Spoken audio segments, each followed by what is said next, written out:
അല്ലെങ്കിൽ വേറെ എന്തെങ്കിലും അങ്ങനെയുള്ള ആഘോഷങ്ങൾക്കൊന്നും ആ കുട്ടി പോയില്ല. കുറച്ച് മര്യാദ വെയിറ്റ് ഉള്ള ഒരാളാണ്. കാലിൽ വെരിക്കോസ് വെയിൻ വന്നിട്ട് തടിച്ചിട്ട് അവസാനം പൊട്ടിയിട്ട് വ്രണമായിട്ട് കാലിൻ്റെ വണ്ണക്ക് ബാൻഡേജ് കിട്ടിയിട്ടുണ്ട്. മുറി പാദത്തിൻ്റെ മേലെയാണ്. അപ്പോൾ അതിന് മരുന്ന് വെച്ചിട്ട് വേറെ ഒരു കെട്ട് വേറെ.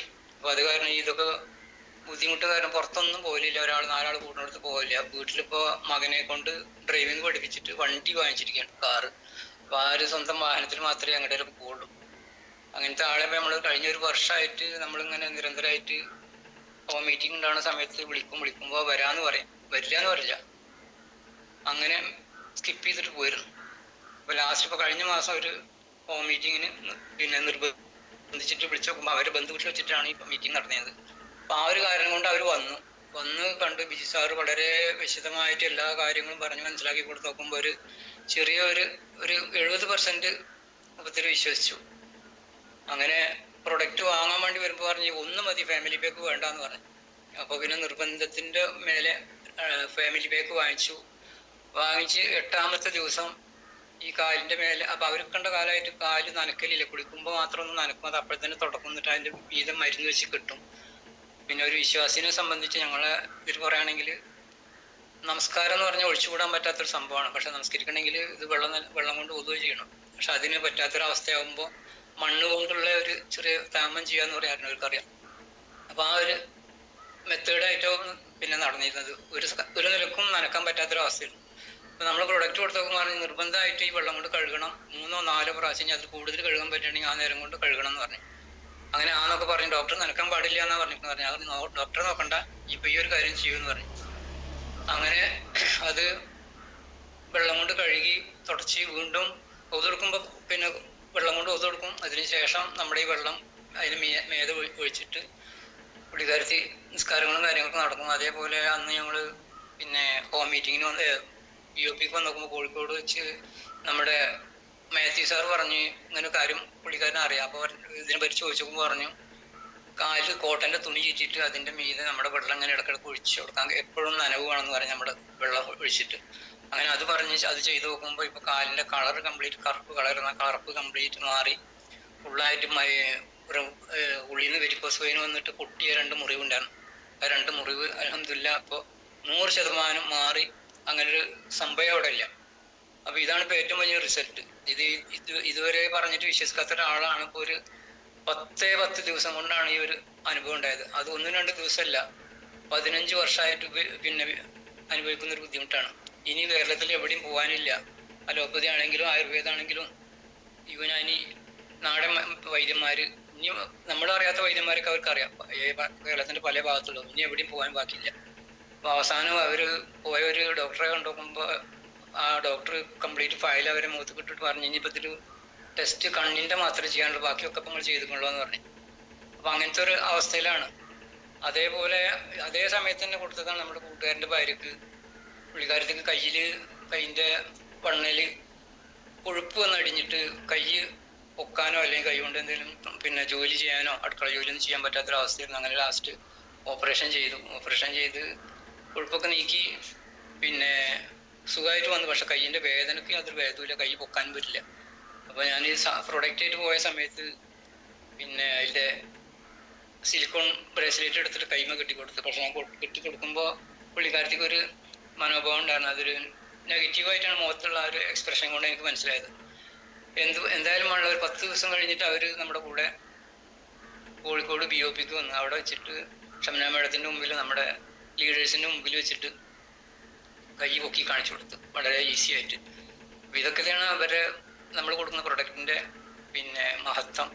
അത് ആൾക്കാർക്ക് നമ്മൾ പറഞ്ഞിട്ട് വിശ്വാസമില്ലെങ്കിലും അനുഭവത്തിൽ കൂടെ അവർക്ക് വിശ്വസിക്കുമ്പോഴാണ് അവർ ശരിയായിട്ടുള്ളൊരു രീതിയിലേക്ക് വരുന്നത്. നമ്മുടെ ഈ പ്രൊജക്റ്റ് ഏറ്റെടുക്കാനും ഇപ്പോൾ അവർ ഏറ്റെടുത്ത് അവരിപ്പോൾ ചുരുങ്ങിയ ദിവസം കൊണ്ട് ക്രൈറ്റീരിയ ശരിയാക്കി അവരുടെ കുടുംബത്തിൽ സ്വന്തം നിലക്കാണ് വാങ്ങിച്ചത്. ക്രൈറ്റീരിയ ശരിയാക്കാന്നല്ല, സ്വന്തം നിലക്ക് വാങ്ങിച്ച് വീട്ടിൽ ജ്യേഷ്ഠന് കൊടുത്ത്, പിന്നെ പെങ്ങൾക്ക് കൊടുത്തു, അതേപോലെ വേറെ പെങ്ങൾക്ക് കൊടുത്തു, വേറെ റിലേറ്റീവായിട്ടുള്ള ഒരാൾക്ക് കൊടുത്തു. അപ്പോൾ ഇതൊക്കെ അവർക്ക് കിട്ടിയൊരു റിസൾട്ടിൻ്റെ ഭാഗമായിട്ടാണ് ഇപ്പോൾ അവർ ചെയ്തത്.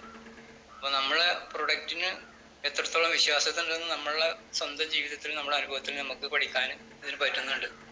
പിന്നെ നമുക്കിപ്പോൾ ഇതിൽ പ്രത്യേകിച്ചായിട്ട് ഒന്നും ചെയ്യാല്ല. നമ്മളോട് നിരന്തരമായിട്ട് നമ്മൾ ഏത് BOPക്കാണെങ്കിലും ഹോം മീറ്റിങ്ങിനാണെങ്കിലും എവിടെ വരുമ്പോഴും നമ്മുടെ ലീഡേഴ്സ് നമ്മളോട് പറഞ്ഞു തരുന്ന സംഗതികൾ നമ്മൾ അക്ഷരം പ്രതി പാലിക്കാൻ ചെയ്യുകയാണെങ്കിൽ, അത് ആ ഫോളോ അപ്പ് ചെയ്യുകയാണെങ്കിൽ നമുക്ക് വേറെ അങ്ങോട്ടും ഇങ്ങോട്ടും ഒന്നും നോക്കണ്ട, നമ്മളെ സ്വന്തമായിട്ടൊന്നും പഠിക്കാനുമില്ല. അവർ പറഞ്ഞു തരുന്നത് നമ്മൾ പഠിച്ചാൽ മാത്രം മതി. കാരണം അവർ പറയുന്നത് വെറുതെ അവരുടെ ഇഷ്ടത്തിന് പറയില്ല, അവർ സ്വന്തം അനുഭവം കൊണ്ടാണ് അവർ പറയണത്. ഇപ്പൊ നമ്മുടെ സെബാസ്റ്റ്യൻ സാർ വളരെ ഇമോഷണലായിട്ട് പല BOPയിലും NDOPയിലൊക്കെ പറയുന്നത് ഞാൻ കേട്ടിട്ടുണ്ട്.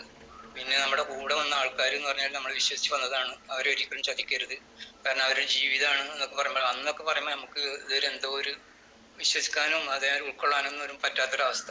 നമ്മളിപ്പോൾ എന്താ ഒരു പിന്നെ പ്രൊഡക്റ്റ് വാങ്ങിച്ചു, അതിൽ പ്രവർത്തിക്കണം, ബാക്കിയുള്ളവരുടെ ലീഡേഴ്സിന് ഇപ്പം എന്താ അത്ര ഈ പറയുന്ന സംഗതികൾക്ക് എന്താണെന്നും അന്ന് തോന്നിയിരുന്നു. പക്ഷെ ഇപ്പോൾ ഓരോ അനുഭവങ്ങൾ വരുമ്പോഴാണ് നമ്മൾ പഠിക്കുക. ഇപ്പം നമ്മളൊരു അനുഭവത്തിലാണുള്ളത്. പ്രത്യേകിച്ച് പട്ടാമ്പി ടീമിന് അറിയുന്ന കുറച്ച് ലീഡേഴ്സിനെ അറിയാം. അപ്പൊ അതിന്റെ ഭാഗമായിട്ട് ഒരുപാട് ആൾക്കാർ ബുദ്ധിമുട്ടുന്നതും വിഷമിക്കുന്നതും നമ്മൾ കാണാനുള്ള ഇട വന്നു. കാരണം ഒരേ ഒരാൾ, ഏതെങ്കിലും ഒരു ലീഡർ, ഇപ്പം നമ്മളെല്ലാവരും ലീഡർമാരാണെന്നല്ല പറയുന്നത്, ഏതെങ്കിലും ഒരു ലീഡർ എന്തെങ്കിലും ഒരു വൃത്തികേട് കാണിച്ചാൽ അതിന്റെ പിന്നെ ഫലം അനുഭവിക്കുന്നത് ഒന്നും അറിയാത്ത ഒരുപാട് ആൾക്കാരാണ്.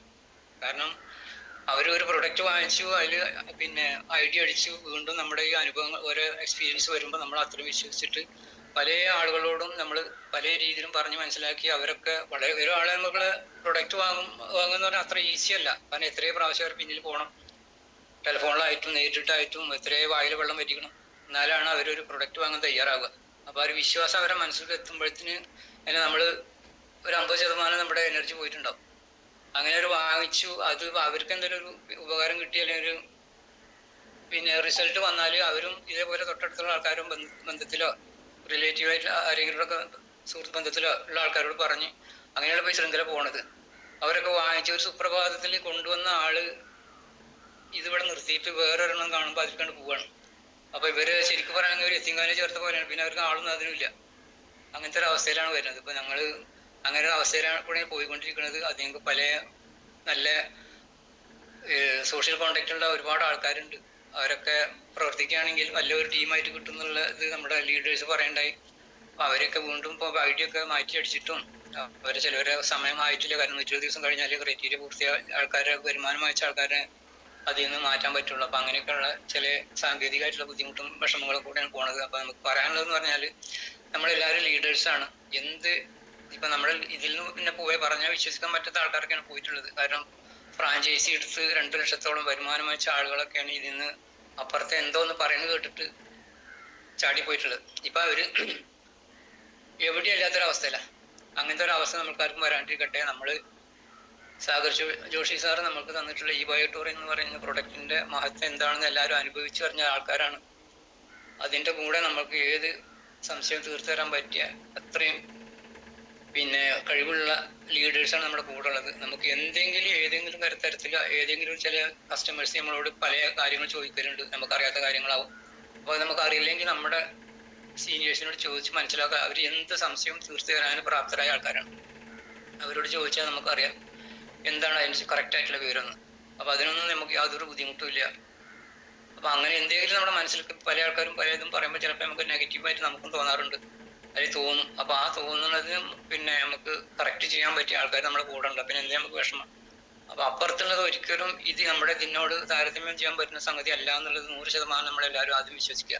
കാരണം അപ്പുറത്ത് ഇപ്പൊ എന്ത് വന്നാലും നമ്മുടെ ഈ ഒരു പ്രൊഡക്റ്റിന്റെ മഹിമയില്ല. കാരണം അതിനൊന്നും ഒരു പിന്നെ ആളൊന്നും അതിനുമില്ല. കാരണം എവിടെയാണ് ഇത് ഉണ്ടാക്കുന്നത്, ആരാണ് ഇതിന്റെ ബാക്കിയുള്ള ആൾക്കാർ, എത്രത്തോളം വിശ്വാസത ഉണ്ട്, അങ്ങനെയുള്ളതൊന്നിനും യാതൊരു ഗ്യാരണ്ടിയും ഇല്ലാത്ത സംഗതിക്കാണ് നമ്മൾ പോകുന്നത്. കടലിലെ മീനിന് വില പറയാന്ന് പറഞ്ഞില്ല, അതേപോലെ ഒരു അവസ്ഥയാണ്. ഏതാണ് വലുതാണോ ചെറുതാണോ എന്താണെന്നൊന്നും അറിയില്ല, കടലിലല്ലേ കിടക്കുന്നത്. അതേപോലെയാണ് ഇപ്പൊ മറ്റുള്ള പ്രൊഡക്റ്റ്. ഇത് നമ്മുടെ മുമ്പിൽ പിന്നെ സത്യമായിട്ട് നിൽക്കുന്നതാണ്, നമ്മൾ അനുഭവിച്ചറിഞ്ഞ സംഗതിയാണ്. അപ്പൊ അതുകൊണ്ട് നമ്മൾ ഈ ഒരു പ്രൊഡക്റ്റിനെ പ്രൊജക്റ്റിനെ നമ്മൾ ആത്മാർത്ഥമായിട്ട് അംഗീകരിക്കുക, സ്വീകരിക്കുക. അതിനനുസരിച്ച് മറ്റുള്ള ആൾക്കാരോട് നമ്മുടെ പറയുന്ന ആൾക്കാരോട് പറയാം. ഇപ്പൊ നമുക്ക് കിട്ടിയ മാറ്റം എന്ന് പറയുകയാണെങ്കിൽ പല ആൾക്കാരും നമ്മൾ പറയുന്നുണ്ട്. ബേസിക്കലി ഞാൻ അത്ര ഒരു കൂടുതലായിട്ട് സംസാരിക്കുന്ന ഒരാളല്ല, സംസാരിക്കാൻ കുറച്ചൊരു വിമുഖത ഉള്ള ആളാണ്. അപ്പൊ നമ്മുടെയൊക്കെ ഞാൻ ഗൾഫിലായിരുന്നു 35 കൊല്ലം. കണ്ടപ്പോ എന്നെ തോന്നുന്നു അറിയില്ല, കാരണം 35 കൊല്ലം പുറത്തു പോയ ആളാണ്. പോണെങ്കിൽ 20 വയസ്സ് പോണ്ടേ. അപ്പോ ഞാൻ 18 വയസ്സിൽ പാസ്പോർട്ട് കിട്ടാത്ത സമയത്ത് ബാംഗ്ലൂരിൽ പാസ്പോർട്ട് എടുത്ത് പോയ ആളാണ്. ഒരു 35 കൊല്ലം കഴിഞ്ഞ് ഇവിടെ വന്ന്. പക്ഷെ നമുക്ക് അങ്ങനെ ഒരു കോണ്ടാക്ട് അത്ര നാട്ടിൽ എന്ന് പറയുന്നത് എന്നെ അറിയാത്ത ആൾക്കാരാണ് ചുരുക്കം പറയുകയാണെങ്കിൽ. അതിന് വരുമ്പോൾ ഒന്നോ രണ്ടോ മാസത്തെ ഇത് കഴിഞ്ഞ് പോവുക, തിരിച്ചു പോവുക, പിന്നെ അതേമാതിരി 1-2 കൊല്ലം കഴിയുമ്പോൾ തിരിച്ചു വരിക. അപ്പൊ അങ്ങനെ ഒരു സാഹചര്യത്തിൽ അത്ര കൂടുതൽ ആൾക്കാരെ എന്നെ അറിയില്ല. പിന്നെ അങ്ങനത്തെ ഒരു അവസ്ഥയുള്ളത്. അപ്പൊ നമ്മൾക്ക് പറയാനുള്ള ആൾക്കാരോട് പറയണമെങ്കിൽ ധൈര്യമായിട്ട് പറയാം. കാരണം ഞാൻ ആൾക്കാരും അധികം സംസാരിക്കാത്ത കാരണം എന്ന് പറഞ്ഞാൽ ഇത് ഇങ്ങനെയൊക്കെ ആയിരുന്നു. പിന്നെ അവിടുത്തെ ഒരു ജീവിതം അങ്ങനെ. അപ്പൊ ഇവിടെ വരുമ്പോ നമ്മളെ തൊട്ടടുത്ത വീട്ടിലാണെങ്കിലും എൻ്റെ ഭാര്യ പറയും, പിന്നെ അപ്പുറത്തുള്ള ആൾക്കാര് നമ്മുടെ വീട്ടിൽ വരുന്നുണ്ട്. കാരണം എൻ്റെ ഉമ്മ 93 വയസ്സായിട്ടാണ് മരിച്ചത്. അപ്പോൾ വീട്ടിൽ ഉമ്മ ഉണ്ടാകുമ്പോൾ എല്ലാവർക്കും വല്യമ്മയാണ്. അപ്പോൾ അവര് ഏത് വീട്ടിലാൾ വന്നാലും ഒരു കാര്യം തീരുന്നുള്ള, നമ്മുടെ നാട്ടിലെ കാര്യം തീരുന്നുള്ള രീതിയിൽ നമ്മുടെ വീട്ടിൽ വരും കണ്ട് സംസാരിച്ചിട്ടൊക്കെ പോകും. അപ്പൊ ഞാൻ മാത്രം എവിടെയും പോവില്ല. അപ്പൊ എന്നെ കൈ പിടിച്ചിട്ട് കൊണ്ടുപോയിട്ടാണ് അവർ പരിചയപ്പെടുത്തൽ. അപ്പൊ അത്രയും നമ്മുടെ അയൽവക്കത്തുള്ള ആൾക്കാരോട് നമ്മൾ അത്ര കുറവേ പറയുള്ളൂ. പക്ഷെ ഇന്നിപ്പോ ഒരാളെ കണ്ടാൽ നമ്മുടെ ഈ ബയോടൂറിസത്തിനെ പറ്റി പറയാതെ, ഒരു 4 വാക്ക് പറയാതെ ഒരു മനുഷ്യനെ നമ്മൾ ഇവിടുന്ന് പറഞ്ഞേക്കില്ല. ഇപ്പൊ ഇവിടെ ആണെങ്കിലും കടയിൽ വരികയാണെങ്കിലും. അപ്പൊ പലവരും ചോദിച്ചിട്ടുണ്ട്, എന്നോട് ചോദിച്ചിട്ടുണ്ട്, മിസിരിയുടെ കാര്യത്തിൽ ചോദിച്ചിട്ടുണ്ട്. എല്ലാ മിസിരിയുടെ ഒരു ദിവസം ഒരു അയൽവാസി തന്നെയാണ് ഇതിനെപ്പറ്റി പറഞ്ഞു നോക്കുമ്പോൾ പറഞ്ഞ്, എല്ലാ മിസിരി എനിക്കിപ്പോ എന്തേ പറ്റിയത്? ആദ്യമൊക്കെ വീട്ടിൽ വന്നിട്ട് ബെല്ലടിച്ചാല് വാതിലിന്റെ ഒരു പൊളി ഇങ്ങനെ തുറന്നിട്ട് ഇങ്ങനെ നോക്കിയിട്ട് അങ്ങോട്ട് തന്നെ പോണ ആളാണ്. ഇതിപ്പോ ഇതിനെപ്പറ്റി പറയണമെങ്കിൽ അരമണിക്കൂർ കഴിഞ്ഞ് ഞാൻ അതന്നെ ആലോചിച്ചുകൊണ്ടിരിക്കുന്നതാണ്. അതേപോലെ പേഴ്സണലായിട്ട് ഇപ്പൊ നമുക്കുള്ള മാറ്റങ്ങളാണ് ഇപ്പൊ ഇതൊക്കെ. കാരണം നമുക്ക് ഒരാളോട് ഇതിനെപ്പറ്റി പറയാനോ ഒരു സങ്കോചവും ഇല്ല. വെട്ടി തുറന്നിട്ട് ഇതിനെപ്പറ്റി പറയാം. ഇതിനെപ്പറ്റി എത്ര പറഞ്ഞാലും ഇപ്പൊ ഒരു മതി വരാത്തൊരവസ്ഥയിലാണ്. അപ്പൊ നമുക്ക് പേഴ്സണലായിട്ട് വന്ന പിന്നെ മാറ്റങ്ങളാണ് ഇപ്പൊ അതൊക്കെ. ഈ മാറ്റങ്ങൾ നമ്മുടെ ഈ ബയോടൂറിസത്തിന്റെ ഒരു ഓപ്പർച്യൂണിറ്റിയിലൂടെ നമുക്ക് വന്നത്. അതിനിപ്പോ നിരന്തരമായിട്ട് നമ്മളിപ്പോ എല്ലാ നമ്മുടെ ലീഡേഴ്സ് പറയുന്ന ഒരേ കാര്യം അതിനെ കൊണ്ട് ഞാൻ റിപ്പീറ്റ് ചെയ്യാണ്. കാരണം BOP ആണെങ്കിലും NDOP ആണെങ്കിലും മീറ്റിംഗ് ആണെങ്കിലും ഏതെങ്കിലും ലീഡേഴ്സ് വരുമ്പോൾ എത്ര ചെറിയ ലീഡർ ആണെങ്കിലും വലിയ ലീഡർ ആണെങ്കിലും അവർ പറയുമ്പോൾ നമുക്ക് അതിന് ഒരുപാട് കാര്യങ്ങൾ പുതുതായിട്ട് ഉൾക്കൊള്ളാനുണ്ട്. എന്തെങ്കിലും ഒരു കണ്ടന്റ് നമുക്ക് കിട്ടും തീർച്ചയായിട്ടും, അതിന് യാതൊരു സംശയമില്ല. അപ്പൊ എല്ലാ BOPക്കും നമ്മൾ പങ്കെടുക്കലുണ്ട്. അപ്പൊ ഈ ഒരു BOP കഴിഞ്ഞു ഇനിയിപ്പോ അടുത്ത BOPക്ക് ഇപ്പൊ എന്താ പറഞ്ഞാൽ അന്നും ഷബ്ന മേഡം തന്നെയാണ്, അല്ലെങ്കിൽ അന്നും പിന്നെ സെബാസ്റ്റ്യൻ സാറാണ്. അപ്പൊ എന്താ പ്രത്യേകിച്ച് കേൾക്കാനുള്ളത്? അങ്ങനെയല്ല. കാരണം നമ്മള് അവിടെ പോകുമ്പോൾ നമുക്ക് എന്തെങ്കിലും ഒന്ന് കിട്ടും. പിന്നെ നമ്മൾ വേണ്ടത് എന്ന് പറഞ്ഞാൽ നമ്മുടെ ഉള്ളിന്റെ ഉള്ളിൽ എന്തെങ്കിലും ഉണ്ടാവും. ഞാൻ കൂടാതെ എൻ്റെ ഉള്ളിൽ എന്നേക്കാൾ വലിയൊരാൾ വേറെ ഉണ്ടാവും. അപ്പൊ ആ ആളവിടെ പുറത്ത് നിർത്തിയിട്ടാണ് ഉള്ളിലേക്ക് കയറാൻ. കാരണം നമ്മള് അന്ന് സെബാസ്റ്റ്യൻ സാറ് ഒരു മേഡത്തിനെ കൊണ്ടുവരുന്നുണ്ടായി, അതായത് 24-ാം തീയതി നവംബറിൽ.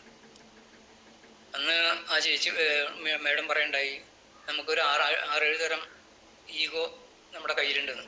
അതിനെല്ലാവരും പുറത്ത് വെച്ചിട്ടാണ് ഏതൊരു മീറ്റിങ്ങിന്റെ ആൾക്കാണെങ്കിലും ഏതൊരു BOPയുടെ സെന്ററിലാണെങ്കിലും പോകേണ്ടത്. കാരണം നമ്മളൊന്നുമില്ലാതെ ഒരു 0 ആയിട്ട് പോയെങ്കിൽ നമുക്ക് അതിന് അവിടുന്ന് നമുക്ക് നമ്മുടെ സെഞ്ചിയിൽ നിറച്ച് കൊണ്ടുവരാൻ പറ്റുള്ളൂ.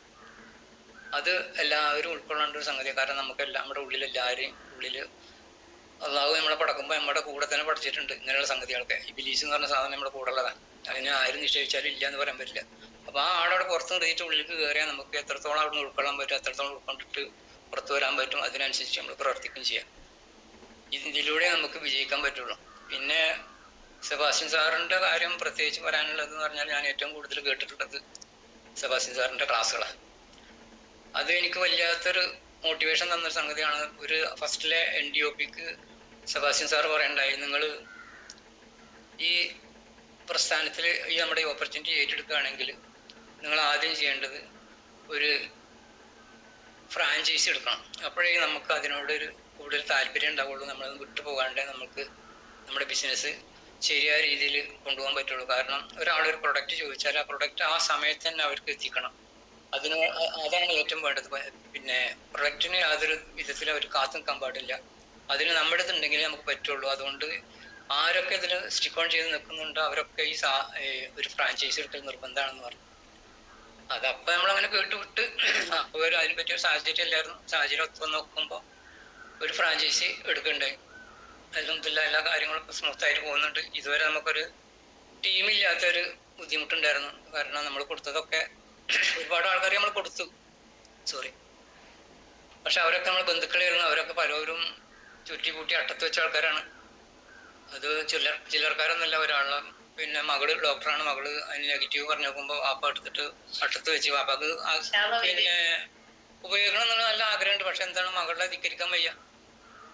മകള് ഡോക്ടറല്ലേ. അപ്പോൾ എന്തായാലും വെള്ളം വാങ്ങിച്ചു. അതേപോലെ തന്നെ ചിലര് പറഞ്ഞ് പിന്നെ ഈ അറ്റാക്ക് വന്നിട്ട് ആൻറ്റിയോഗ്രാം ചെയ്യാത്ത ആളാണ്. അപ്പോൾ അവർക്കത് ഉപയോഗിക്കാൻ പാടില്ലാത്ത കുഴപ്പമില്ല, 3 മാസം കഴിഞ്ഞ് ഉപയോഗിക്കാൻ നമ്മുടെ കമ്പനിയുടെ നിർദ്ദേശമുണ്ട്. അതേപോലെ നമ്മുടെ ലീഡേഴ്സൊക്കെ നമ്മൾ പറഞ്ഞ് പഠിപ്പിച്ചിട്ടുണ്ട്. പക്ഷെ അവര് അംഗീകരിക്കാൻ തയ്യാറല്ല. അതേപോലെ ഒരുപാട് ആൾക്കാർ ഒക്കെ ചെയ്യാമെന്ന് വിചാരിക്കണം. എല്ലായിടത്തും അയൽമാരുടെ മീറ്റിൽ സുഖമായിട്ട് സുന്ദരമായിട്ട് അവിടെ ഇരിക്കുന്നുണ്ട്. അപ്പൊ നമ്മൾ കൊടുത്തതൊക്കെ അധികം ബന്ധുക്കൾക്കാണ്. ബന്ധുക്കളിൽ ഇപ്പൊ ആരും വാങ്ങാൻ ബാക്കിയില്ല. നമ്മുടെ വീട്ടിലാണെങ്കിൽ മകനും മകളും മരുമകനും ഞങ്ങൾ ഫാമിലി മൊത്തം ഉപയോഗിക്കുന്നുണ്ട്. എല്ലാവർക്കും നല്ല റിസൾട്ട് വേണം. കാരണം എൻ്റെ റിസൾട്ട് ഞാനൊരു റിസൾട്ട് കിട്ടാൻ വേണ്ടിയിട്ടോ അല്ലെങ്കിൽ വേറെ ഒന്നും കൊണ്ട് വാങ്ങിച്ചതല്ല. നമ്മുടെ ഒരു ആത്മാർത്ഥമായിട്ടുള്ള സുഹൃത്തുക്കളാണ് സഫിയ മാഡത്തിൻ്റെ ഭർത്താവ് റസാഖും ഞാനും ഒരുമിച്ചിട്ട് പിന്നെ ഒരുമിച്ച് പഠിച്ചതാണ്. ആ ഒരു കെയർ ഓഫിലാണ് ഇത് വാങ്ങിയത്. അങ്ങനെ വാങ്ങിയ നിരന്തരമായിട്ട് നമ്മുടെ വേണ്ടപ്പെട്ട ആൾക്കാർ പറയുമ്പോൾ നമുക്ക് തള്ളിക്കളയാൻ പറ്റില്ല. അത് 40 കൊല്ലത്തിന് ശേഷമാണ് ഒരുമിച്ച് കാണുന്നത്.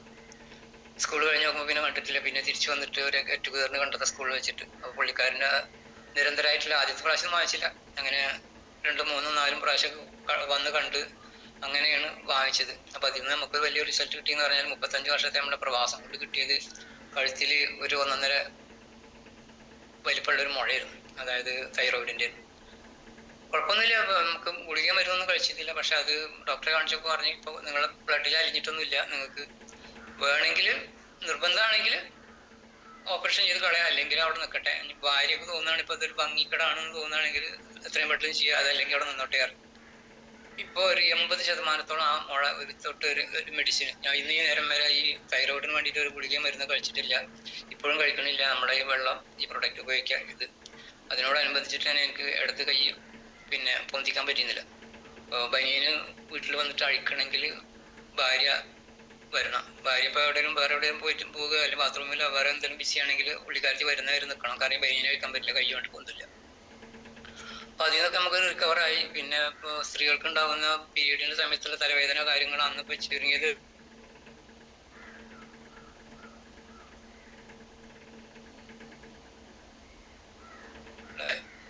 അതേപോലെ എൻ്റെ മരുമകന് അലർജിയുടെ അസുഖം ഉണ്ടായിരുന്നു. കാരണം പുള്ളിക്കാരൻ്റെ ജോലിയോട് അനുബന്ധപ്പെട്ടിട്ടുള്ള അതാണ് അസുഖം. ഇനി ഇപ്പോൾ അങ്ങനെ യാതൊരു കുഴപ്പമില്ല. ഇപ്പോൾ റീസെൻ്റ് ആയിട്ട് ഇപ്പോൾ എൻ്റെ പേരക്കുട്ടി സ്ത്രീകൾ കൈകാര്യം ചെയ്യേണ്ട കാര്യമാണ്, അതായത് നമ്മൾ പറയാം, നമ്മളെ കുടുംബത്തിൽ പറയുന്നത്. വലിയ കുട്ടിയാകുമ്പോൾ അതിനൊരു പിന്നെ ചിലപ്പം സാധാരണ രീതിയിൽ ഉണ്ടാവുന്നതാണോ എന്താ അറിയില്ല, ഒരു ആഴ്ചക്ക് പിന്നെ ബ്ലീഡിങ് ആയിട്ടുള്ള ഒരു ബുദ്ധിമുട്ടുണ്ടായിരുന്നു. അപ്പോൾ ഒരു പ്രൊഡക്റ്റ് അവൾക്ക് കൊടുത്ത് അവളിപ്പോൾ അതിലാണ് സുഖമായിട്ട് കിടന്നുറങ്ങുന്നത്. അൽഹംദുലില്ലാ ഒരു മാസം കൊണ്ട് തന്നെ ആ ഒരു പിന്നെ പ്രശ്നം തീർന്ന് ഇപ്പോൾ ഒരു ശരിയായ ഓർഡറിലാണ് അടുത്തുള്ളത്. അൽഹംദുലില്ലാ. ഇതൊക്കെ നമ്മളെ വീട്ടിലുള്ള അനുഭവങ്ങളാണ്. ഇത് പിന്നെ നമ്മൾ കൊടുത്തവർക്കും അനുഭവങ്ങളുണ്ട്. ഇപ്പം ഇത് കൂടുതൽ അനുഭവങ്ങളും കൂടുതൽ പോസിറ്റീവ് റിസൾട്ടുകളും വരുമ്പോൾ നമ്മൾ കൂടുതൽ പോസിറ്റീവാണ്. പിന്നെ നമ്മളുടെ കൂടെ അത്രയ്ക്കും കട്ടക്കാണ് ഇപ്പോൾ നമ്മുടെ ലീഡേഴ്സ് നിൽക്കുന്നത്. നമ്മുടെ ബബിതാത്ത എന്ന് പറഞ്ഞിട്ടുണ്ടെങ്കിൽ ദിവസം 2 പ്രാവശ്യം വിളിച്ചാലും പുള്ളിക്കാരത്തേക്ക് മതിയാവില്ല കാര്യങ്ങൾ പറഞ്ഞാൽ. ബബിതാത്തയുടെ ഒരു കോൾ വരിക എന്ന് പറയുമ്പോൾ നമുക്കും സന്തോഷമാണ്, ബബിതാത്താനും അങ്ങോട്ട് വിളിക്കുമ്പോൾ ബബിതാത്താക്കും സന്തോഷമാണ്. അതേപോലെ ഇപ്പോൾ ആരും പേരെടുത്ത് പറയണില്ല, ആരും പേര് വിട്ടുപോയിട്ടുണ്ടെങ്കിൽ അതൊരു വിഷമമില്ല. അപ്പോൾ അതുകൊണ്ട് നമ്മുടെ ഷംന മേഡം, ബിജി സാറ്, പിന്നെ സബാസിൻ സാറ്, ഇവരൊക്കെ നമ്മളിങ്ങനെ ദൂരത്ത് ഇങ്ങനെ ആരാധനയോടെ കണ്ടിരുന്ന ഒരു ആൾക്കാരാണ്. അവരൊക്കെ ഇപ്പോൾ നമ്മുടെ കുടുംബങ്ങളായി. കാരണം നമ്മുടെ വീട്ടിൽ വരലും നമ്മളെ കൂടെ ഇരിക്കലും സംസാരിക്കലും കാര്യങ്ങളൊക്കെ ആകുമ്പോൾ, അപ്പോൾ ഇത് ഏറ്റവും വലിയൊരു സന്തോഷം എന്ന് പറഞ്ഞാൽ നമ്മളിപ്പോൾ ഈ ഒരു പിന്നെ ഈ ബയോട്ടോറിയം നമ്മൾ പറഞ്ഞത് കേട്ടില്ല, നിയോഡൈമ എന്ന് പറഞ്ഞ് കേട്ടില്ല. അതൊക്കെ ഇപ്പോൾ ഇതിൽ വന്ന് കേൾക്കുന്നത്. അതിനോടനുബന്ധിച്ചാണ് ഇപ്പം നമ്മുടെ കുടുംബങ്ങളുടെ മുന്നോട്ടുള്ള പ്രയാണം. അപ്പോൾ നമ്മളുടെ കൂടെ അത്രയും പോസിറ്റീവായിട്ടുള്ള ആൾക്കാരാണ് നമ്മുടെ കൂടെ ഉള്ളത്. അപ്പോൾ നമുക്ക് ഈ ബയോട്ടോറിയം എന്ന് പറഞ്ഞ കുടുംബത്തിൽ അംഗമാകാൻ പറ്റിയത് നമ്മുടെ ഭാഗ്യമാണ്. ബാക്കിയുള്ള കാര്യങ്ങളൊക്കെ അവിടെ നിൽക്കട്ടെ. നമുക്ക് എത്രയോ ആൾക്കാരായിട്ട് പരിചയപ്പെടാൻ പറ്റി. ഇപ്പം നമ്മൾ അങ്ങോട്ടും ഇങ്ങോട്ടും പരസ്പരം അറിയുന്ന ആൾക്കാരാണ്. ആരും ഇതിൽ അറിയാത്ത ആൾക്കാരില്ല. ഇനിയിപ്പോൾ എത്ര ആൾക്കാരെ നമ്മൾ പരിചയപ്പെടാൻ കിടക്കണം. അപ്പോൾ അൽഹംദുലില്ലാ ഏറ്റവും വലിയൊരു പോസിറ്റീവായിട്ടുള്ള ഒരു എനർജി നമുക്ക് കിട്ടുന്നത് ഈ ഒരു ഇതിനാണ്. കാരണം നമുക്ക് ഒരുപാട് കുടുംബങ്ങളുണ്ട്. എന്തായാലും എന്നെ കേട്ട എല്ലാവർക്കും നന്ദി, എന്നെ സഹായിച്ച എല്ലാവർക്കും നന്ദി. ഇനിയിപ്പോൾ നമ്മുടെ കൂടെ ഒരാൾ പറയാനുണ്ട്, അതുകൊണ്ട് ഞാൻ നിർത്തുന്നു തൽക്കാലം. അസ്സലാമു അലൈക്കും വറഹ്മത്തുള്ളാഹി. ഓക്കെ, ഇനി സുനീറാമ്മയാണ് അല്ലെ? സുനീറാമ്മയുടെ അൺമ്യൂട്ട് ചെയ്തോളൂ. അസ്സലാമു അലൈക്കും. എല്ലാവർക്കും ഗുഡ് മോർണിംഗ്. ഞാൻ ഈ ഈ ബയോ ഞാൻ എൻ്റെ പേര് സുനീറ, എരുമപ്പെട്ടി സ്ഥലം. ഞാൻ ഈ ബയോട്ടോറിയത്തിലേക്ക് വരാനുള്ള കാരണം എൻ്റെ മോന് ഒരു 14 വർഷം മുന്നേ ആക്സിഡന്റ് പറ്റി. അവൻ കോളേജിൽ പോയിരുന്നവന് ഉദവി ബിരുദം പഠിക്കുന്നു, ഹോസ്റ്റലിലായിരുന്നു. അപ്പോൾ ഒരു കല്യാണത്തിന് കൊണ്ടുവന്നതാണ്. ഒരു ദിവസത്തെ ലീവിന് കൊണ്ടുവന്ന് പിറ്റേ ദിവസം കൊണ്ടാക്കാൻ പോയി. കാറിലായിരുന്നു പോയത്. അവൻ്റെ ഒപ്പം എൻ്റെ ജ്യേഷ്ഠത്തിയുടെ ഒരു മോനും പഠിക്കാൻ പോയിരുന്നു. വേറൊരു ജ്യേഷ്ഠത്തിയുടെ മോനായിരുന്നു ഡ്രൈവർ.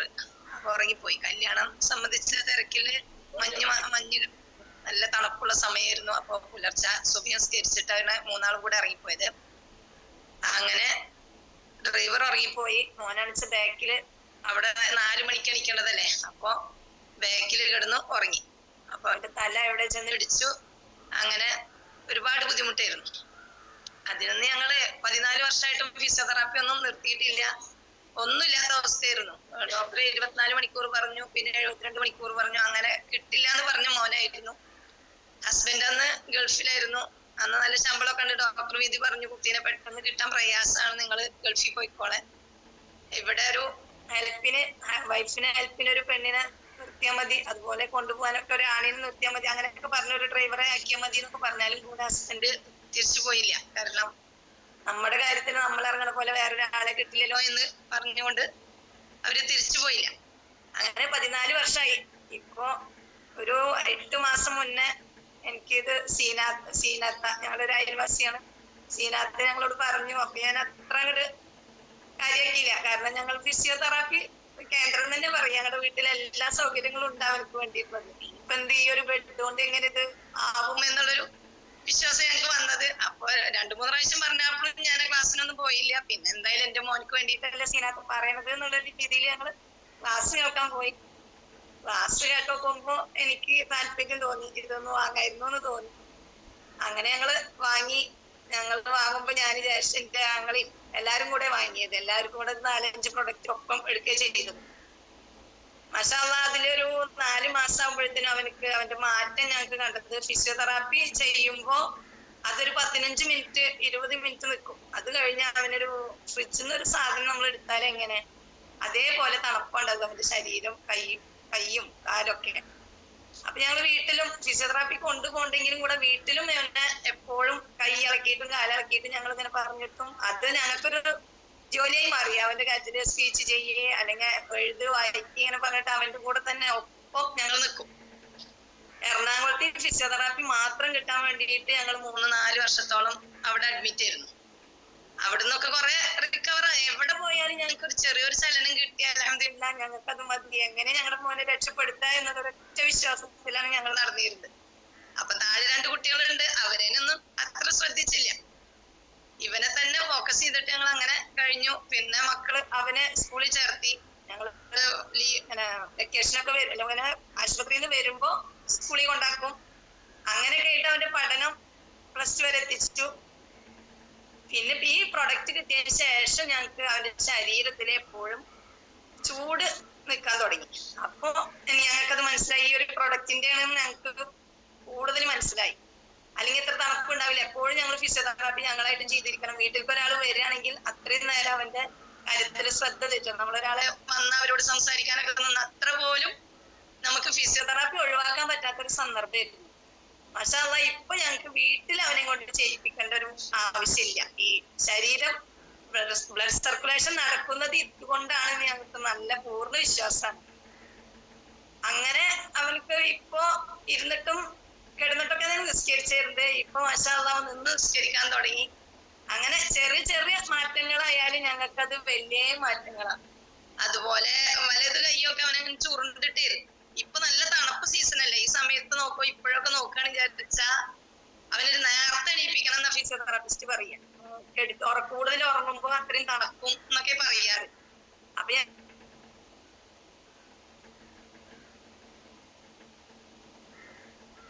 ഞങ്ങൾ മാന പോലെ നിൽക്കുക, അങ്ങനെ ഓരോന്നും ചെയ്യുന്ന ഒരാൾ തന്നെയാണ് കേട്ടോ. എങ്ങനെ അവൻ നടക്കാൻ പറ്റുക എന്നുള്ളൊരു രീതിയിൽ തന്നെ അവന്റെ കാര്യങ്ങള്. ഇപ്പൊ വലത് കൈയൊക്കെ അവൻ നിവർത്താൻ തുടങ്ങി. പിന്നെന്താ പറയാ, ടീസ്പൂൺ ഇടത് കൈ കൊണ്ട് ഭക്ഷണം കഴിക്കാം. അപ്പൊ മേശമ എല്ലാം സെറ്റ് ചെയ്ത് കൊടുത്തിട്ടുണ്ടെങ്കിൽ അവൻ കഴിക്കും. അപ്പൊ കുഴപ്പമൊന്നുമില്ല. പക്ഷെ ടീസ്പൂൺ കൊണ്ട് കഞ്ഞി അല്ലെങ്കിൽ എന്തെങ്കിലുമൊക്കെ കഴിക്കാൻ പറ്റിയിരുന്നില്ല. അത് അപ്പൊ ഒരു വിറയലാണ്. ഇപ്പൊ ആ വിറയലൊക്കെ പോയി. അങ്ങനെ ഒരുപാട് റിസൾട്ടുകൾ അവനക്കായി. അപ്പൊ അവനക്ക് പറ്റിയ ശേഷം ടെൻഷൻ കൊണ്ട് എന്താന്ന് അറിഞ്ഞൂടാ ഭയങ്കര കൈവേദന. ഒരു 4 മാസം കഴിഞ്ഞപ്പോ എന്റെ ഹസ്ബൻഡ് പറഞ്ഞു എന്നോട് നമുക്കൊരെണ്ണം വാങ്ങാന്ന് പറഞ്ഞിട്ട് ഒരു പ്രൊഡക്റ്റ് ഞാൻ വാങ്ങി. എന്റെ കൈവേദന അതിനാൽ മാറി. ഇപ്പൊ കൈവേദന ഒന്നുമില്ല. എനിക്ക് അധികം ജോലികളൊന്നും ചെയ്യാൻ പറ്റിയിരുന്നില്ല. ഈ കൈവേദന വരുമ്പോ ഓട്ടോമാറ്റിക്കായിട്ട് നമുക്ക് മടി തോന്നും. ഇപ്പൊ അതൊന്നുമില്ല, എല്ലാ കാര്യങ്ങളും ചെയ്യാൻ കഴിഞ്ഞു തുടങ്ങി. പിന്നെ ഞാൻ എന്റെ ഈ മോന്റെ റിസൾട്ട് പ്രകാരം എന്റെ ഉമ്മാക്ക് വാങ്ങി. ഉമ്മാക്ക് ഷുഗർ 400 ആയിരുന്നു വാങ്ങിയത് കൊടുക്കുമ്പോ. ഇപ്പൊ അതുപോലെ ഒരു കാല് തരിപ്പായിരുന്നു, കൈ തരിച്ചായിരുന്നു. അപ്പൊ അതൊക്കെ മാറി. ഉമ്മാക്ക് ഷുഗർ ഇപ്പൊ 120-120ലേക്ക് എത്തി. മാത്രല്ല ഉമ്മാക്ക് ഉമ്മാനെ ഞങ്ങള് കാറിൽ കയറ്റിയാൽ തന്നെ 2 ആൾ അപ്പുറപ്പുറം നിന്നിട്ടാണ് കാറിൽ കയറ്റിയിരുന്നത്. ഇപ്പൊ ഉമ്മ ബസ്സിന് പോകാൻ യാത്ര ചെയ്യാനുള്ള കഴിവ് ഉമ്മാക്കായി. കഴിഞ്ഞ മാസം ഷുഗർ നോക്കാൻ പോയത് ബസ്സിലാണെന്ന് പറഞ്ഞു. ബസ്സിൽ പോയിട്ട് വന്നു എന്ന് പറഞ്ഞു. മാഷാ അല്ലാഹ് ഇപ്പൊ ഉമ്മാക്ക് നല്ല റിസൾട്ട് ഉണ്ട്. അതിനുശേഷം ഞങ്ങൾ ഈ റിസൾട്ട് കണ്ടിട്ട് മോന്റെ റിസൾട്ട് എല്ലാവർക്കും അറിയാം. ഞങ്ങൾ ചികിത്സ നിർത്തിയിട്ടില്ല. ആരെന്ത് പറഞ്ഞാലും ചെയ്യുന്നൊരു ഇതാണ്. അപ്പൊ ഇത്രയും 1.5 ലക്ഷം ശമ്പളമുള്ള സമയത്താണ് മോനക്ക് ഇത് ആക്സിഡന്റ് ഉണ്ടായിരിക്കുന്നത്. അപ്പൊ എല്ലാവരും പറഞ്ഞു വേണ്ട, സ്ഥലം വിറ്റിട്ടൊന്നും ചികിത്സിക്കാൻ നിന്നാ ശരിയാവില്ല, പോയിക്കോന്ന് പറഞ്ഞപ്പോഴും അവര് ഇല്ല, ഞാൻ അധ്വാനിച്ച സ്ഥലല്ലേ, ഞാൻ അധ്വാനിച്ച വീട്, അല്ലാതെ എനിക്ക് ആരും തന്നിട്ടില്ല, അത് പോയാലും വേണ്ടിയില്ല, എന്റെ മോനെ രക്ഷപ്പെടുത്തണം എന്നുള്ളൊരു ഒറ്റ വിശ്വാസത്തിലാണ് നാട്ടിൽ നിന്നത്. സ്ഥലങ്ങളൊക്കെ ഉണ്ടായിരുന്നു, അതൊക്കെ വിറ്റിട്ട് ഒരു സ്ഥലം വിൽക്കും, വേറൊരു സ്ഥലം ചെറിയ വിലക്ക് കിട്ടുമ്പോ വാങ്ങും, അത് ബാക്കിയുള്ള കാശ് കൊണ്ട് ഞങ്ങൾ ആശുപത്രിയിൽ അഡ്മിറ്റ് ആവും, അത് കഴിയാറാവുമ്പോ തിരിച്ചു വരും. അങ്ങനെയൊക്കെയായിരുന്നു ഞങ്ങളുടെ പോക്ക്. ഇപ്പൊ മാഷാ അല്ലാഹ് അവനെ നോക്കിയിരിക്കുക എന്നുള്ളൊരു ലക്ഷ്യത്തിൽ നിന്ന് ഞങ്ങൾ രക്ഷപ്പെട്ടു. അങ്ങനെ നിൽക്കൊന്നും വേണ്ട, കാരണം ഞങ്ങൾ അവനിൽ നിന്ന് ഒഴിഞ്ഞാൽ ഈ ഫിസിയോതെറാപ്പി മുടങ്ങല്ലേ. ആ ഒരു കാര്യത്തിൽ ഇവനില്ലാതെ ഞങ്ങൾ എവിടേക്കും പോവില്ല. പോയാലും നമ്മളിങ്ങനെ പറയണം, അത് ഇളക്ക്, കൈ ഇളക്ക്, കാലിളക്ക് ഇങ്ങനെ പറയണം, 2 നേരം നടത്തിക്കും, അങ്ങനെയൊക്കെ ആയിരുന്നു. അപ്പൊ അവൻ ആ കാര്യത്തിൽ ഓക്കെയാണ്. മാഷാ അല്ലാഹ് ഞങ്ങളുടെ ഒരു ഇതില് ഒരു കൊല്ലം കൊണ്ട് അവൻ സ്വന്തമായി നടക്കും എന്നുള്ള വിശ്വാസത്തിലാണ് ഞങ്ങൾ മുന്നോട്ട് പോകുന്നത്. പിന്നെ എന്റെ മോള് ഹോസ്റ്റലിലാണ്, അവള് ടീച്ചറായിട്ട് വർക്ക് ചെയ്യാണ്. അവൾക്ക് എന്നും ഗ്യാസ് ആണ്, അവൾക്ക് ഭക്ഷണം ശരിയല്ലാതെ. അപ്പൊ അവൾക്ക് ഞാൻ ഇതിന്റെ ഞങ്ങള് വാങ്ങുമ്പോ ഒരു ഗോൾഡൻ വാച്ച് ആയിരുന്നു, ആ വാച്ച് കെട്ടി നോക്കുന്ന് പറഞ്ഞിട്ട് ഞാൻ വെറുതെ കൊടുത്തയച്ചു കഴിഞ്ഞ മാസം. അപ്പൊ അവള് 2 ദിവസം കഴിഞ്ഞപ്പോ പറഞ്ഞു, ഉമ്മ ഇപ്പൊ കുറവുണ്ട്, എന്റെ വയറിനൊക്കെ ബുദ്ധിമുട്ട് കുറവുണ്ട് എന്ന് പറഞ്ഞു. അപ്പൊ അത് കുറവുണ്ട് എന്ന് പറഞ്ഞപ്പോ ഞാൻ എന്ത് ചെയ്തു, അവൾക്കൊരു പ്രൊഡക്റ്റ് വാങ്ങി. അവളിപ്പോ യൂസ് ചെയ്യാൻ തുടങ്ങി. ഇപ്പൊ പുട്ടും കടലൊക്കെ കഴിച്ചാലും തന്നെ അവൾക്ക് ഗ്യാസിന്റെ ബുദ്ധിമുട്ടില്ല എന്ന് പറഞ്ഞു. മാഷാ അല്ലാഹ് അവളും അതിൽ നിന്ന് അവൾക്ക് നല്ല റിസൾട്ട് കിട്ടിയെന്നായിരുന്നു. അതുപോലെ പിന്നെ എന്റെ മരുമകളുടെ, എന്റെ മോന് പെണ്ണ് കെട്ടി, അവന് കല്യാണമൊക്കെ കഴിഞ്ഞ ഒരു കുട്ടിയുണ്ട് കേട്ടാ. അവളുടെ വല്യമ്മാക്ക് ഇതുപോലെ ഫിസിയോതെറാപ്പി ചെയ്താൽ കഴുത്തിന് വേദനയില്ല, കഴുത്തിന് ഞരമ്പ് എന്തോ ആയിട്ട് ഡോക്ടർമാര് ഇനി ഒന്നും ചെയ്യാനില്ല, അവൾക്ക് കിഡ്നിക്ക് അസുഖമുണ്ട്, അത് കാരണം വെള്ളം കുടിക്കാൻ പറ്റില്ല, മരുന്ന് കഴിക്കാൻ പറ്റില്ല, കൂടുതല് വേദനയുടെ ഗുളിക തീരെ കഴിക്കാൻ പറ്റില്ല, ഫിസിയോതെറാപ്പി ചെയ്യണം. പക്ഷെ ഫിസിയോതെറാപ്പി ചെയ്താലും ഗുണമില്ല എന്ന് പറഞ്ഞു, അത് കാര്യമൊന്നും ഉണ്ടാവില്ല എന്ന് പറഞ്ഞിട്ടാ. പ്രായം ഒരു 70 വയസ്സോളൊക്കെ അതിലായിരിക്കും, അത്രയും പ്രായമുണ്ട്. അപ്പൊ അവർക്ക് തീരെ ഉറക്കമില്ല, വേദന തന്നെ, നിസ്കരിക്കാൻ പോലും പറ്റണില്ല, നിസ്കരിക്കാൻ സലാം കിട്ടാൻ പറ്റില്ല, കഴുത്ത് തിരിക്കാൻ പറ്റില്ല, അങ്ങനെയൊക്കെ ഒരു ബുദ്ധിമുട്ട് വന്നപ്പോ അവരുടെ മക്കള് ഇങ്ങനെ ഒരു സംഭവം ഉണ്ട് എന്ന് പറഞ്ഞപ്പോ അവരുടെ ആൺകുട്ടികൾ പറഞ്ഞു എന്താച്ചാ വാങ്ങിക്കൊടുക്കുക, കാരണം ഉറങ്ങി കേൾക്കുമ്പോ ഒരു സമാധാനല്ലേ, ഉറങ്ങട്ടെ ഉമ്മ എന്ന് പറഞ്ഞിട്ട് ഉറങ്ങും എന്നുള്ളൊരൊറ്റ വിശ്വാസത്തിലാണ് ഞാൻ അവരോട് പറഞ്ഞത്, ഉറങ്ങും, മറ്റത് മാറുമെന്ന് നമുക്ക് ഉറപ്പ് പറയാൻ പറ്റില്ലല്ലോ. അങ്ങനെ ഞങ്ങളത് കൊടുത്ത് 1 മാസമായിട്ടുള്ളൂ. ഇപ്പൊ അവര് ഒരു കുഴപ്പമില്ലാതെ നല്ല സുഖമായിട്ട്, എന്താ പറയുന്നത്, കൊറേ ആയി ഇത്ര മുറ്റടിച്ചൊരിട്ട്. ഞാൻ കഴിഞ്ഞ ആഴ്ച വിളിച്ചപ്പോ ആള് പറയണത് ഞാൻ മുറ്റടിച്ചൊരി, മാറോല തട്ടി, ഇപ്പൊ വീട്ടിലെ ഫുള്ള് പണി അവര് മരുമകള് പ്രസവിച്ച് കിടക്കുകയാണ് അവരുടെ വീട്ടില്, അപ്പൊ ആരും ഇല്ല. അപ്പൊ എല്ലാ പണിയും ഈ വല്യമ്മ എത്ര ചെയ്യുന്നത്. അപ്പൊ അത്രയും നല്ല ഇതിലാണ് അവരുടെ റിസൾട്ട്. വെള്ളം കോരണോന്ന്, വെള്ളം കോരി കൊണ്ടുവന്നോന്ന്, പൈപ്പിലത്തെ വെള്ളം ഞാൻ കിട്ടണില്ല എന്നാ പറഞ്ഞത് ഞാൻ വിളിച്ചപ്പോ. അപ്പൊ അത്രയും റിസൾട്ട് അവർക്കുണ്ട്. നല്ല പ്രായമുള്ള ഒരാളാ. അപ്പൊ പണ്ടത്തെ ആൾക്കാർക്ക് ആരോഗ്യം വന്നു നോക്കുമ്പോ ഇരിക്കില്ലല്ലോ, നമ്മളെ പോലെയല്ല, അവര് ആ പണ്ടത്തെ പണി ചെയ്യുന്ന ആൾക്കാരല്ലേ. അപ്പൊ മുറ്റൊക്കെ ഇഷ്ടംപോലെ മുറ്റുണ്ട്, ചുറ്റുഭാഗം മുറ്റടിച്ചവരും നോമ്പ് തുടങ്ങി പറഞ്ഞിട്ട് മാറാലടിക്കലും എന്താത്ര അവര് ഭയങ്കര ഇതിലാണ്, നല്ല ആരോഗ്യം നല്ല നല്ല അവർക്ക് റിസൾട്ട് ആണ്. പിന്നെ എന്റെ മോളുടെ പേരും പറഞ്ഞല്ലോ. പിന്നെ എന്റെ ചെറിയ മോള് അന്ന് മോൻക്ക് ആക്സിഡന്റ് കഴിയുമ്പോ അവള് പഠിക്കണത് UKG-യിലായിരുന്നു. പിന്നെ എനിക്ക് അവളെ ശ്രദ്ധിക്കാൻ പറ്റിയില്ല. അവളെ എന്റെ താത്ത അതുപോലെ ഹസ്ബൻഡിന്റെ ജ്യേഷ്ഠത്തി അങ്ങനെയൊക്കെയാണ് അവരെ നോക്കിയത്. സ്കൂളിൽ വിട്ടായിരുന്നു. അപ്പൊ ഞാൻ എന്നും ആശുപത്രിയിലായതുകൊണ്ട് ഞാൻ ടീച്ചേഴ്സിനെ കണ്ടിട്ട് പറഞ്ഞു, ഞാനില്ലാത്തൊരു കുറവ്, എന്റെ സ്നേഹം കൊടുത്താൽ മതി, നിങ്ങൾ ഇപ്പൊ പഠിപ്പിക്കണ്ട, അവളങ്ങനെ പോട്ടെ, കാരണം പഠിപ്പും ഞാനില്ലാത്ത വിഷമം കൂടി വന്നാൽ അവൾക്ക് വിഷമാവില്ലോ എന്ന് വിചാരിച്ചിട്ട് ഞാൻ ടീച്ചേഴ്സിനോട് പഠിപ്പിക്കണ്ടെന്ന് പറഞ്ഞു. അപ്പൊ അവര് ആ ഒരു രീതിയിൽ അവര് അവളെ ശ്രദ്ധിച്ചു. ഒരു 3ാം ക്ലാസ് വരെ CBSE പോയി. പിന്നെ ഞാനില്ലാതെ നമുക്ക് ബുദ്ധിമുട്ടിക്കണ്ട വെച്ചിട്ട് കേരള സിബിഎസ്ഇക്ക് ആക്കി. അവിടെയും ചേർക്കുമ്പോഴും ഞാൻ ഇതേ ഒരു വാക്കനെ പറഞ്ഞോളൂ, കാരണം ഇത് മോനെ നല്ല പഠിച്ചെടുത്താണ്. അവന്റെ ഒറ്റ നിർബന്ധത്തിനാണ് ഹുദവിക്ക് പോയതും. പിന്നെ ഇങ്ങനെ ആവും ചെയ്തില്ല. അപ്പൊ പഠിപ്പിനോടുള്ള ഇഷ്ടം എന്നിൽ നിന്നാണ് നീങ്ങി. അങ്ങനെ ഇവള് ഒരു 6-ലെത്തിയപ്പോ ഇവനും മറ്റേ മോളും 10ാം ക്ലാസ്സായി. അപ്പൊ ടീച്ചേഴ്സ് പറഞ്ഞു, നിങ്ങൾ ഈ വർഷം എന്തായാലും വന്നു നിൽക്കിയ മക്കളുടെ പഠിപ്പിന് ബുദ്ധിമുട്ട് വരുത്താൻ എന്ന് പറഞ്ഞിട്ട് ഞാൻ എറണാകുളത്ത് നിന്ന് ഡിസ്ചാർജ് ആയി. ഒരു വർഷം ഇനി 10ാം ക്ലാസ് ഒക്കെ കഴിയട്ടെ എന്ന് വിചാരിച്ചിട്ട് വന്നു. ആ സമയത്ത് ഞാൻ ചെറിയ ആളുടെ ടീച്ചേഴ്സിനോട് പറഞ്ഞു, ഇനി നിങ്ങൾ ശ്രദ്ധിക്കണം, ഇനി ഞാൻ വീട്ടിലുണ്ട് എന്ന് പറഞ്ഞിട്ട് അന്ന് മുതലാണ് ശ്രദ്ധിക്കാൻ തുടങ്ങിയത്. നോക്കുമ്പോ ആ അവസ്ഥയിൽ അവർക്ക് മലയാളം ഇംഗ്ലീഷും അറിയാത്തൊരവസ്ഥയിൽ, ഏതും ഒന്നും അറിയാത്തൊരവസ്ഥയിലായി. 6ാം ക്ലാസ് എത്തി. 6 അല്ല 7 തോന്നുന്നുണ്ട്.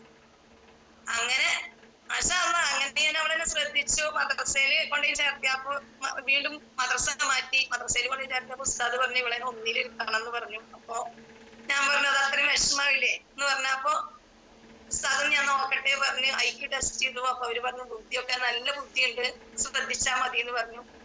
അങ്ങനെ അവളെന്നെ ശ്രദ്ധിച്ച് 2 മാസം കൊണ്ട് അവളെ ഒപ്പം കുട്ടികളുടെ ഒപ്പം എത്തി. അപ്പൊ പിന്നെ എനിക്കൊരു സമാധാനമായി. അങ്ങനെ സ്കൂളിൽ ശ്രദ്ധിച്ചു. 9ാം ക്ലാസ്സിൽ ഞാൻ ട്യൂഷന് വിട്ടു. അന്നൊക്കെ ഇവൾക്ക് പഠിക്കാൻ കാണുമ്പോ പേടിയാ. പഠിക്കാൻ കൂടുതൽ കണ്ടാ അവളവിടെ കിടന്നുറങ്ങും. അങ്ങനത്തെ ഒരു അവസ്ഥ. അപ്പൊ ഞാൻ എന്റെ വിഷമം എന്താ വിചാരിച്ചു, ഞാൻ ശ്രദ്ധിക്കാത്തത് കൊണ്ടല്ലേ ഇവള് മാത്രം ഇങ്ങനെ ആയത്. മറ്റൊരു മോനായാലും നല്ല എഡ്യൂക്കേഷൻ ഉണ്ട്, മോളായാലും നല്ല പഠിക്കണ നല്ലൊരു സ്റ്റേജിലെത്തി. അപ്പൊ എന്റെ ഉള്ളിലത്തെ ഒരു വിഷമം ഉണ്ടായിരുന്നു, ഞാൻ ഇവളെ ശ്രദ്ധിക്കാത്ത കാരണല്ലേ ഇവൾക്ക് കുറഞ്ഞത് എന്നുള്ളൊരു വിഷമം എനിക്കുണ്ട്. അവൾക്ക് നാളെ ഒന്നല്ലാതെ എന്നെ ശ്രദ്ധിക്കാത്തത് കൊണ്ടാണ് എന്ന് മക്കളുടെ മനസ്സിൽ തോന്നില്ലേ എന്നുള്ളൊരു വിഷമം എനിക്കുണ്ടായിരുന്നു. അങ്ങനെ 9ാം ക്ലാസ്സിൽ ഒരു വീട്ടിലേക്ക് ട്യൂഷന് വിട്ടു. അത് കുഴപ്പമില്ലാതെ പഠിക്കുക എങ്ങനെയാന്നുള്ള രീതി അവരോട് ഞാൻ പറഞ്ഞിട്ട് അവര് പഠിപ്പിച്ചെടുത്തു. 10ാം ക്ലാസ്സിലും മാഷാ അല്ലാഹ് അവള് 9 A+ഉം 1 Aയും ആയിട്ട് പാസ്സായി. അങ്ങനെ മൂത്തോള് ഒരു വഫിയ കോഴ്സാണ് എടുത്തെടുക്കണത്. അവൾക്ക് ഡിഗ്രി കഴിഞ്ഞതും ജോലിയായി. അവൾ അന്നേ മതി ജോലിയായി. അപ്പൊ ഞാൻ അവളോട് പറഞ്ഞിരിക്കും, എനിക്കിപ്പോ ഇത്രയും കഴിവായില്ലേ, 10 A+ന് ഒരു A കിട്ടിയത്, 9 A+ കിട്ടിയ ആളല്ല, എനിക്ക് കഴിവുണ്ട് എന്ന് പറഞ്ഞ അവളെ മോട്ടിവേഷൻ എടുത്തിട്ട് അവളെ വഫിയക്ക് ഇന്റർവ്യൂവിന് കൊണ്ടുപോയി. അതില് 3000 ആൾക്കാർ ഇന്റർവ്യൂ നടത്തിയ 300 ആൾക്ക് കിട്ടുള്ളൂ. നോക്കുമ്പോ അതിൽ അവൾക്ക് കിട്ടിയപ്പോ അവൾക്ക് ഒന്നും കൂടി കോൺഫിഡന്റ് ആയി. അങ്ങനെ കൊണ്ടുപോയി ചേർത്തി ഒരു +1 കഴിഞ്ഞ് നോക്കുമ്പോ അവൾക്ക് ഹോസ്റ്റലിൽ നിന്ന് പഠിക്കാനുള്ള മാർക്കായി. അങ്ങനെ ഞാൻ ഹോസ്റ്റലിൽ കൊണ്ടുപോയി ചേർത്തി. ഹോസ്റ്റലിലായപ്പോ അവൾക്ക് എല്ലാം ഡൗൺ ആയി. കാരണം എന്നെ കാണാൻ പറ്റണില്ല, വീട്ടിൽ വരാൻ പറ്റില്ല എന്നുള്ളതില് അവളെല്ലാം ഡൗൺ ആയി. അങ്ങനെ പിന്നെ അവൾക്ക് ഇംഗ്ലീഷിലൊക്കെ പോയി. അറബിയിലും ഓരോ വിഷയത്തില് 10-16 വിഷയം ഉണ്ട്. അവളെനി പറയാൻ പറ്റില്ല. അങ്ങനെ അവൾക്ക് പഠിച്ചെത്താതെയായി. അങ്ങനെ എന്നും തലവേദന എന്ന് പറഞ്ഞ ഒരു 1.5 തലവേദനയായിരുന്നു. അപ്പൊ പിന്നെ വീട്ടിൽ കൊണ്ടുവരും, 2 ദിവസം നിർത്തും, ഒരുപാട് പറഞ്ഞ് മനസ്സിലാക്കി കൊടുത്തിട്ട് പറഞ്ഞേക്കും. അങ്ങനെ ആയിട്ട് അവളുടെ ഒരു ഇംഗ്ലീഷ് അങ്ങോട്ട് നീങ്ങണില്ല. അവള്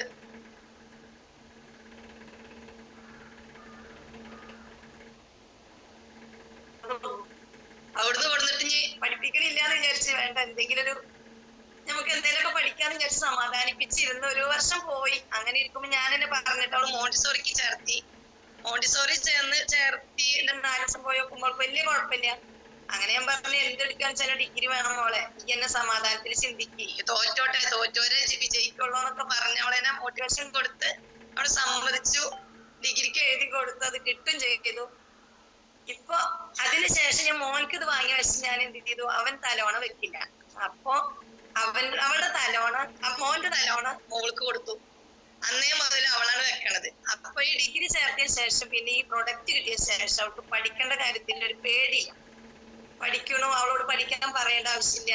എത്ര ഉറക്കുളച്ചാലും പഠിച്ചിട്ടേ പോവുള്ളൂ. അപ്പൊ ടീച്ചേഴ്സിനോട് വിളിച്ച് ഞാൻ അന്വേഷിക്കുമ്പോൾ അവർ പറയാ എല്ലാ വർക്കുകളും അവര് കറക്റ്റ് ചെയ്തു വരും, അവള് നാളെ ചെയ്യാ എന്നൊരു വാക്കുകൾ പറയില്ല കേട്ടാന്നൊക്കെ പറയും. അപ്പൊ എനിക്കൊരു സന്തോഷമായി. അങ്ങനെ പഠിപ്പിലും കുഴപ്പമില്ലാതെ വന്നു തുടങ്ങി. മോണ്ടിസോറിയും ഒപ്പം കൊണ്ട് നടക്കുന്നുണ്ട്. ഡിഗ്രി ഫസ്റ്റ് ഇയർ സെമ്മ് കഴിഞ്ഞു. അതിന്റെ റിസൾട്ട് മാഷാ അല്ലാഹ് അവള് നല്ല മാർക്കോടെ പാസ്സായി. എ ഗ്രേഡ് കിട്ടി. ക്ലാസ്സിൽ ഫസ്റ്റ് ആണ് എന്ന് അറിഞ്ഞു നോക്കുമ്പോ അത് വലിയൊരു സന്തോഷാണ്. അതിന്റെ മാറ്റം ഞാൻ ഈ പ്രൊഡക്റ്റ് തന്നെയാണ് തന്നെ പറയുള്ളൂ. ഈ പ്രൊഡക്റ്റ് ആണ് അവളെ ഇത്രയും കോൺഫിഡന്റോട് കൂടെ അവൾക്ക് ആ ധൈര്യം കിട്ടിയതും എങ്ങനെ പഠിക്കുക എന്നുള്ളത് കിട്ടിയതൊക്കെ. 10ാം ക്ലാസ്സിൽ മാർക്ക് കിട്ടിയാലും കൂടെ 2 പ്രാവശ്യം എഴുതിയിട്ടും അവൾ തോറ്റെടുക്കുകയായിരുന്നു. അതിന്ന് ഡിഗ്രി പഠിച്ചിട്ട് അവൾക്ക് ഇത്രയും മാർക്ക് കിട്ടുക എന്ന് പറയുന്നത് അവളുടെ കഴിവും ഇത് ഈ പ്രൊഡക്റ്റിന്റെ ആണെന്ന് ഞാൻ വിശ്വസിക്കണം. അത്രയും നല്ലൊരു പ്രൊഡക്റ്റ് ആണെന്ന് എനിക്ക് പറയാനുള്ളൂ. പിന്നെ അങ്ങനെ ഒരുപാട് ആൾക്കാർക്ക് ഞാനിപ്പോ എന്റെ താഴെ കൊടുത്തു. ആ കൊടുത്തവർക്കൊക്കെ നല്ല നല്ല റിസൾട്ട്. എനിക്ക് കൂടുതൽ ഇഷ്ടമായത് എന്താ വിചാരിച്ചത്, നമുക്കൊരു സമാധാനത്തിൽ ആരോട് പറയാ. റിസൾട്ട് 100% ഉറപ്പുണ്ട്. അതുകൊണ്ട് നമുക്ക് നല്ല രീതിയിൽ തന്നെ പറഞ്ഞിട്ട് കൊടുക്കാനുള്ളൊരു ധൈര്യം നമുക്ക് വന്നിട്ടുണ്ട്. അത് കാരണം അതുപോലെ എന്റെ ഹസ്ബൻഡിന് ഈ മൂത്രത്തില് കല്ലിന്റെ ബുദ്ധിമുട്ടുണ്ടായിരുന്നു. നോമ്പൊക്കെ എടുത്ത് വിചാരിച്ച നോമ്പ് ഇറങ്ങാ പിന്നെ കുറെ വെള്ളം കുടിക്കും. ആ ഒരു കെടുത്തം മരുന്ന് നിസ്കരിക്കാൻ മാത്രം. പിന്നെ അങ്ങോട്ട് കമിഴ്ന്ന് കെടുക്കുക ചെയ്യുള്ളൂ. അതിന് ഒരു ഗുളിക എപ്പോഴും സ്റ്റോക്കാ. ഈ പ്രൊഡക്റ്റ് വാങ്ങി ഉപയോഗിക്കാൻ തുടങ്ങിയ ശേഷം ഇതുവരെ അങ്ങനെ ഒരു ബുദ്ധിമുട്ട് വന്നിട്ടില്ല. മറ്റത് ഒരു ലേശം വെള്ളം കുടിക്കാൻ, ഒരു ഗ്ലാസ് വെള്ളം ഒരു ദിവസം അളവ് കുറഞ്ഞാൽ ആ വേദന വരും. ഇപ്പൊ അങ്ങനെ ഒരു സംഭവം ഇല്ല. പിന്നെ ഗുളിക ഞങ്ങൾ സ്റ്റോക്ക് ചെയ്തിട്ടില്ല. ഗുളിക അന്നേ വാങ്ങിയത്. ഒരു 8 മാസത്തിന് ഇപ്പുറം ഗുളിക ഉണ്ടായിട്ടില്ല. അത് ഈ വെള്ളം കുടിച്ചിട്ട് തന്നെ ആ ഒരു ബുദ്ധിമുട്ട് മാറിയത്. അങ്ങനെ ഒരുപാട് റിസൾട്ട് പറഞ്ഞാൽ ഇപ്പൊ നമുക്ക് ശരിക്കും പറയുകയാണെങ്കിൽ പ്രൊഡക്റ്റിനെ കുറിച്ചിട്ട് നിങ്ങളൊക്കെ എല്ലാരും പറയുമ്പോ എനിക്ക് അങ്ങനെ തോന്നിയതില്ല. ഇപ്പൊ എനിക്കും ഇതന്നെ നമ്മുടെ നാമം തുടങ്ങിയ അവസാനിക്കാത്തൊരു ഇതായി തുടങ്ങി ഈ പ്രൊഡക്റ്റിനെ കുറിച്ചിട്ട്. പിന്നെ പ്രത്യേകിച്ചൊന്നും പറയാനില്ല. അതുപോലെ എന്റെ വേറൊരു ജ്യേഷ്ഠത്തി വാങ്ങി. അളിയൻക്കൊക്കെ കൈവേദന ഉണ്ടായിരുന്നു. അളിയന്റെ കൈവേദന മാറി. അറ്റാക്ക് വന്ന ആളായിരുന്നു. അളിയന്റെ ആ കൈവേദന ഒക്കെ മാറി. അതുപോലെ ഇപ്പൊ ഇന്നലെ അളിയൻ പറഞ്ഞു ഗ്യാസിന്റെ ഗുളിക 2 നേരം കഴിച്ചിരുന്നു അത്ര. ഇപ്പൊ 1 നേരമാക്കി. 1 നേരം ഒഴിവാക്കാൻ പറ്റി. മറ്റത് ഭയങ്കര ബുദ്ധിമുട്ടായിരുന്നു അത്ര ഗ്യാസിന്റെ ഗുളിക 2 നേരം കഴിച്ചിട്ടില്ലേ. അതേപോലെ എന്റെ വേറൊരു താത്താക്ക് കൊടുത്ത്. ആ താത്താക്ക് അലർജി ഉണ്ടായിരുന്നു. രാവിലെ എണീറ്റ് വരുമ്പോ ഭയങ്കര തുമ്മലൊക്കെ ആയിരുന്നു. അത് മാറി. കൈവേദന ഉണ്ടായിരുന്നു. കൈവേദന മാറി. അളിയൻ ഉപയോഗിക്കുന്നുണ്ട്. ഞങ്ങളുടെ ഫാമിലി ഇപ്പൊ മൊത്തം ഞങ്ങൾ എല്ലാവരും ഉപയോഗിക്കുന്നുണ്ട്. ഇപ്പൊ 2 ദിവസം മുന്നേ മിനിഞ്ഞാന്നങ്ങട് ഹസ്ബൻഡിന്റെ കുഞ്ഞിമാടെ മോൾക്ക് കൊടുത്തു. അവൾക്ക് ഇതുപോലെ രാവിലെ തന്നെ ഗുളിക കഴിച്ചിട്ട് അത്ര വെള്ളം തന്നെ കുടിക്കാൻ പറ്റുമോ, ഗ്യാസ് ആണ് എന്ന് പറഞ്ഞു. ഇപ്പൊ ഇന്നലെ അവളോട് ചോദിച്ചപ്പോ അവള് പറഞ്ഞു ഒരൊറ്റ രാത്രി കിടന്നിട്ടുള്ളൂ. അന്ന് മുതലും ഞങ്ങൾ കൊടുത്ത ഒരു 6 മണിക്കാണ് ഞങ്ങൾ വീട്ടിൽ കൊണ്ടു കൊടുക്കണത്. അന്ന് ആ സമയത്തെ വെള്ളം കുടിക്കാൻ തുടങ്ങി. ഇന്നലെ രാവിലെ റിസൾട്ട് കിട്ടിയത്. അവൾ ഇന്നലെ ഗുളിക കഴിച്ചിട്ടില്ല. നല്ല റിസൾട്ട് ആണ് കേട്ടാ. ഗ്യാസിന്റെ ബുദ്ധിമുട്ട് ഉണ്ടായിട്ടില്ല. ഗ്രീൻ പീസ് കറിയാണ് ഞാൻ കൂട്ടിയത്. എനിക്കതൊന്നും കൂട്ടാൻ പറ്റിയിട്ടില്ല. ഞാനത് കഴിച്ചിട്ടും എനിക്ക് കുഴപ്പമൊന്നുമില്ല എന്ന് പറഞ്ഞു. അങ്ങനെ ഒരുപാട് റിസൾട്ടുകൾ പോസിറ്റീവാണ് കേൾക്കാൻ കഴിയണത്. അതുകൊണ്ട് നമുക്ക് ഇത് ആർക്കും കൊടുക്കാൻ ധൈര്യമായി.